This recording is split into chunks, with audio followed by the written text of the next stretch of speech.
মা মা শুনছ কি হয়েছে রে বাবা? শোনো নাই ওই পাড়া যে কলিং ব্যাপারী আছে না, তার বড় ছেলে সেই ইটালি থেকে 60টা ভিসা পাঠাইছে। আর আমারে বলছে তুইও যাবি।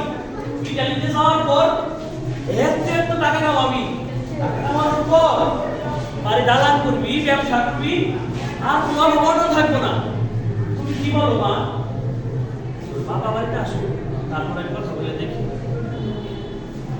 এত হয়েছেই কেন? কি হয়েছে বাসায়? তোমার ছেলে ইটালিতে যাবে, সে ওই কলিং ব্যাপারী ভাইয়ের সাথে কথা বলছে, তাকে একটা ভিসা চাইছে। ইটালিতে যাবে, তাহলে কথা বলি, দালাল আসুন বাসায়, পাসপোর্ট করুন, তারপরে যাক বিদেশ, সমস্যা কি? আমি তো মানা করি না। কলিং ভাই, আসসালামু আলাইকুম। ছেলে সময় বিদেশ দিবেন, তো আমার ছাড়া তো আপনি বিদেশ দিতে পারবেন না।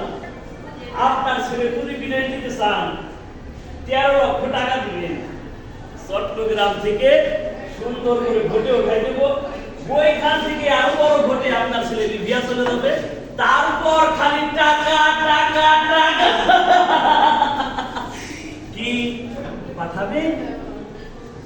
দেখেন ভাই, আমরা একটু গরিব মানুষ, আমার তো টাকা পয়সা নাই। 5-7 লাখ টাকা হইলে তাও একটা ব্যবস্থা করতাম। তাছাড়া এই ভিটা মাটি পেয়েছে আমার ছেলের বিদেশ পাঠানো লাগবে। আরে মিয়া, ভিটা মাটি এখন বেচলে পরে তো মানিকগঞ্জ শহর লাগা কিনবে। কি বলে, যাবে? পাঠাবেন নাকি? বাবা, পড়ালেখা তো করলাম, দেশে তো কিচ্ছুই হয় না বাবা। তাও না বাবা, বিদেশ যাই, ইটালি যাই বাবা। আচ্ছা, এত করে যখন বললো তখন আমি রাজি হইলাম। তবে বুঝছেন, আমার কিন্তু আর কিনা শোনাই এটা সম্বলটাই সব বেচে দিলাম। আমার ছেলে না ইটালিতে সই ফেলার মধ্যে পৌঁছায়, চিন্তার কারণ নাই, পৌঁছাই যাবে। তাতে কোনো দিনের ভিতরে পাঠাইতে পারবে। আগামী শুক্রবার ওরে পাঠাবো, কিচ্ছু লাগবে না, কিচ্ছু না। ভিসা পাসপোর্ট ওই সব আমি 7 দিন ম্যানেজ করে নিব। আমার সব জায়গায় লোক আছে, ফেরা নাই। ঠিক আছে, এই ব্যাগটা নিয়ে আসো তো। যা বাবা, যাচ্ছি মা, মায়ের খেয়াল রেখো।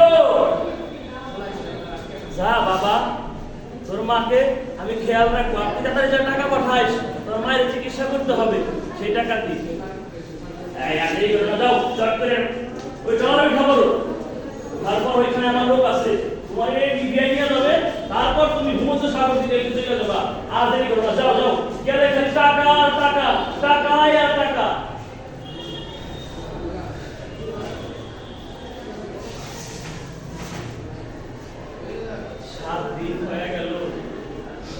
কলারে উঠলাম, পানিও দেয় না, ভাতও দেয় না, কি করুন, কোথায় আইলাম? ও ভাই, ভাই, উপর থেকে হাঁটে। ও ভাই, ভাই, ও ভাই, ভাই, একটু পানি দেন ভাই। গলাটা শুকায় কাঠ হয়ে গেছে ভাই।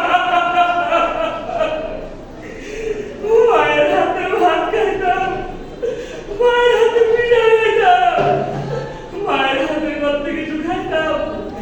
এই শান্তিতে মনে হয় মায়ের মুখ খাতে কিনা। ও ভাই, ভাই করে দেন ভাই, গলা শুকায় কাঠ হয়ে গেছে। ও ভাই, এই চুপ, পানি চাস। আর একটা কথা বললে জবাই করে গানকে ফেলাই দিব।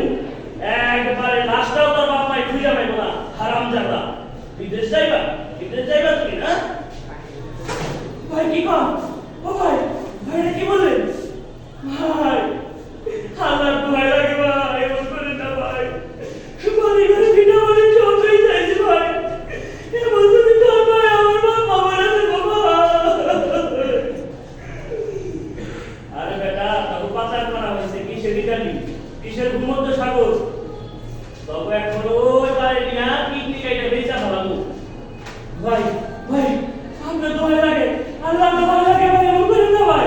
ভাই আমার ভাই বলে যাবো, ভাই বলে যাবো, ভাই এমন করে না ভাই। ভাই, ভাই, ভাই, তুই ইটালিতে যাইতে চাস, বাসায় ফোন দে। আর 8 লাখ টাকা লাগবে, তাইলে তুই এগিয়ে যাইতে পারবি। ভাই আমরা অনেক গরিব মানুষ ভাই, বিঘা মাটি পেয়েছে, সব কিছু দিয়ে বিদেশ পাঠাইছে ভাই। আর টাকা কই পাবো ভাই? আর টাকা পাওয়া যায় না ভাই, আমরা ভাইকে বিদেশ পাঠাই ভাই। ভাই, তাহলে বিঘাকে বেড়ে আর বিদেশ যাওয়া দরকার নেই, ঠিক আছে? ভাই, আমার সব করে দিন। বাংলাদেশে আর জানি হাজার হাজার কর্মক্ষেত্র তৈরি হয়, আর জানি ভূমধ্য সাগরে এই নৌকাডুবি করে হাজার হাজার মানুষ জানি সন্ত্রাসী হামলায় না মরতে হয়। এই আবেদন জানাই, এই আবেদন জানাই।